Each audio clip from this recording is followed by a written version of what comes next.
Hey, what's up, y'all? It's D's Q Backyard Barbecue. I'm going to give you guys some pro tips today on the Masterbuilt Gravity Series 560. Appreciate you for stopping by this channel. I'm pretty sure that, if you're looking at this video, that you're in the market for buying one. And if you don't mind, let me know if there's anything that you guys that haven't been covered in any of the other videos that you've seen, or the couple pro tips that I'm going to give you today, and I'll try my best to get you guys an answer. If you want to hear some other reviews and watch me cook a little bit, please feel free to subscribe and to like this video right here. That would be greatly appreciated. But in the meantime, one pro tip that I did not mention in the thing is one that they talk about in the manual, but it's easily forgotten, is those little things that little thing that I pulled up. You stick them in after they're cooked to smother out the fire. You take it out beforehand to get the heat moving. I forgot to remove it when I was starting. I was sitting here for minutes, man, minutes. Like, why isn't the temperature climbing? What's going on? And finally, I realized, and by then, everything had gone topsy-turvy, but it corrected itself, and here we are. Let's see. I know that for you guys that are actually subscribed and watch the channel, I said that my next video was gonna be a rotisserie brisket, which I did. I have the video for it. I'm going to post it up in a bit, but felt like some people had some questions about this, and I might as well go ahead and put this out there because there's some things that I touched on, just a couple things really, that I haven't really heard talked about yet. So that's what it is. Today I'm actually cooking. Can y'all see that? Doing a little meatloaf on this thing. It's pretty much ready to go. It looks done. I'm pretty confident. I ran it at about 275, then I cranked it up to 300.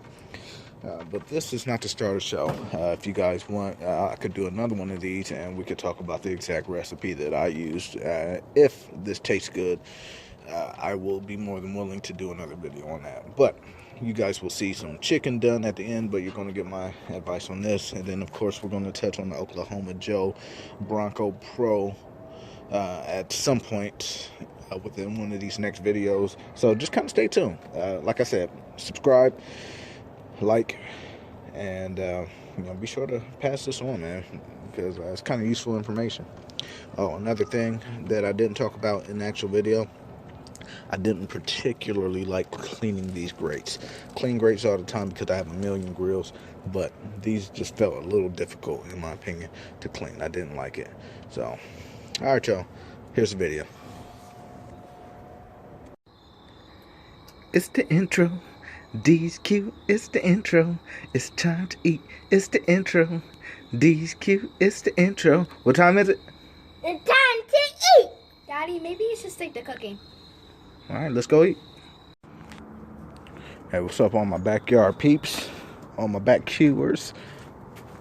So, today we're going to showcase the Gravity Fed series Masterbuilt did. I'm going to plug this bad boy up. I'm going to do a few comparisons here just to kind of let you guys see the space on it. I know that there are plenty of videos out here concerning this, but I want to show you the stuff that you guys will be interested in as backyard people. So give me a second. I'm going to grab a couple things that we normally like to smoke, and we're going to see how well they fit inside this machine. We'll be right back. Okay, folks, so went ahead and pulled out a pork butt, Boston butt, and a almost a 15-pound turkey to kind of give you guys an idea on the space that you can utilize. I don't plan on really cooking on the bottom grate here. I like moisture, so I'm gonna put a foil pan in there with some water. But clearly, you can fit either two turkeys of a reasonable size, about 15 pounds, or two Boston butts. This one's about 10 pounds right here. Keep in mind that you will have to account for if you like to wrap and put your stuff in. Sorry, y'all. I've been kind of moving towards and leaning towards putting my meats in foil pans. Just makes everything a little quicker, a little easier. Won't have that much space to, have a bunch of pans up in here. But if you just simply wrap in foil and you're or butcher paper, and you're really good at tightening up that butcher paper, you can fit 2 in here. So I just kind of wanted to give you guys an idea space wise on this. I'm not going to keep repeating a lot of stuff that most of you have heard already when it comes to this. I will say that I am interested in this technology. Still not good at taking that out. This is how it's supposed to come set up. I'm never going to use it like this. I'm thinking about if it does good on ribs or chicken, I'm going to consider getting extra grates so that I can have 2 full levels there. I'm going to cook on it today. I'm going to do some chicken pieces, some thighs, and things of that nature. Speaking of ribs, hold on. So, got a little baby back here. So, baby back won't fit lengthwise, but with additional racks, you can get about 4 of them on here. This takes up pretty much a full rack, or a full half rack that that they come with. So you can throw 2 on there if you're okay with a little bit more heat. To work with that bottom. I don't know how it will cook yet, so I don't really plan on doing anything on that just yet. A couple pro tips that I'm pretty sure that I haven't seen pointed out in any of the videos, or at least I might have missed it if I watched it. You see the heat deflector down here, y'all? When you're putting this thing together, the inside, it just, sorry, my goodness, I don't want to do that. Inside, it just that you use to grip it. I'm just gonna take this out. There, it's pretty sharp. I cut myself pretty good by just mishandling. I was trying to ease it in there, and it started to dig into my hand. I thought that it was just a simple little dig. I missed the nail that was down here on this plate that you set it on. There's a screw that sticks up that you kind of tighten it into. I missed it and it slipped, and I went to try to catch it, and I didn't. There was no moving or slicing motion or anything like that. I just simply gripped it, and that thing cut me open, and it dripped down my hand onto the the instruction manual and everything else. So that thing is sharp. If you can help it, grip it from the outsides or wear gloves. Little pro tip that no one told me that I wish that I had known. Another one is, in order to get the handle on, you will have to screw through the hole. I dropped the screw down here in here a couple different times. It goes all the way down through here, down in the bottom. During the assembly process, I had to tilt and tuck and tilt and move and shimmy, and then I kind of worked it out as I had it tilted downward. Then I finally dawned on me, because the reason why I wasn't using a magnetic screwdriver is because I broke the tip on mine. So I ended up doing a light tape, a little scotch, to the screwdriver and the screw in order to get it in here and have that secure enough to where it's not, wasn't dropping down in there. So just 2 pro tips that will make your life a lot easier. When you get this thing, it's going to look a little overwhelming when you first pull it out, but it's really not. It's really simple. I got it done in about 3 hours, and that was me, kind of casually looking up and watching TV, and just kind of doing that. So one other thing that I'm going to come back when I start this thing.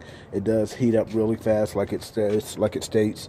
I'm going to time it, and one thing that I noticed so far, we're going to give it another shot, is I used some lump in here, and my lump was almost depleted. So there were some small pieces in there, but I noticed that as I was breaking this thing in, as I was seasoning the inside of it, there were some sparks. The little ashes were kind of jumping out of here, and I don't know if it's always going to do that with lump or not, and it could be just the fact that I had really small pieces in there that I was just trying to use up. I wanted to use up the shake, the scraps for the seasoning process. But overall, I think this is a pretty good deal. You know, if you're looking for, if you cook for a lot of people or plan on entertaining for big crowds, this may not be the best option for you. But since I have so many other ways to cook, it doesn't really bother me. I'm not going to get the bigger one, just simply because I don't foresee myself really using this in a capacity outside of my family. So, you know, this is really good. Not to mention, it will cook a lot of food for your family. You saw it can do 2 turkeys. It can do 20 pounds of pork butt, and that's without using this bottom rack here. So that's just some things to think about when you guys are considering mulling this over. Hope I shed some light on some things that haven't been talked about for you just yet. But we'll come back. I'm going to put some chicken on, and I'm going to start this thing, and I'll show you guys about how long it takes. I got to remember to grab the tablet so you guys can see the timer. All right. This does have a Wi-Fi feature. I'm not going to utilize that. I'm not going to download the app right now, so I won't be talking about that on this video. But instead, I will give you what I have so far. All right. Thanks for hanging out, y'all. All right, ladies and gentlemen.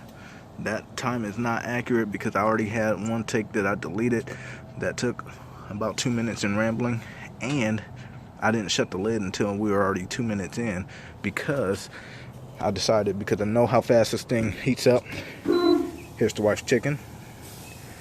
Just doing basic, nothing fancy. You know, she just kind of threw some seasonings on here that sounded good, and just to give this thing a try, see how it cooks. And just to throw it on the grill. This is probably going to be hers, y'all. She's probably going to take it from me. But y'all see how fast it got up to the desired temperature. You heard the fan kind of kick on and off. It's at 250 right now, and I have the timer on. Extremely fast. Put some lump charcoal in here so I wasn't worried about putting the meat on prior to the grill getting up to temperature, because I knew how fast it was going to operate. We're about to just get out of here at this point. We'll check back in, let you see the end result, see how we did. Any way that this chicken looks will not, I don't think it's going to directly reflect the way that this thing operates, because so far it does everything that it's supposed to do, and we're still in the experimenting stage. I broke tradition. Normally when I'm breaking in a new grill and I'm showing it to you guys, I cook a pork butt, because those are universal for me. I can do them in my sleep, and I'm pretty sure what the outcome should be like once I'm done. But I'm breaking the mold with this one. We're just kind of going to run with it. So thanks, y'all. We'll come back with some pictures, and I'll let you know how things went. By the way, I like to leave my stickers on as long as possible, and it lets me still feel like a kid in a toy store, like this is a new toy for me. So, all right, say bye. Say bye, honey. Bye. All right, look at her. She said bye. All right, y'all. End result, ladies and gentlemen. Kept playing with this bad boy. I love it. I don't. I might get the bigger one. I don't know. Don't tell my wife. Hope she may not see this video, but. Yeah, I was out here just playing with the temperatures and going back in the house. Everything was so easy. Can't complain about it. The only thing that I don't like is the size, but everything else, spot on. Good job, Masterbuilt. All right, y'all. Y'all be safe. Yeah, have fun. Barbecue. Do it up. Have fun this weekend. Peace.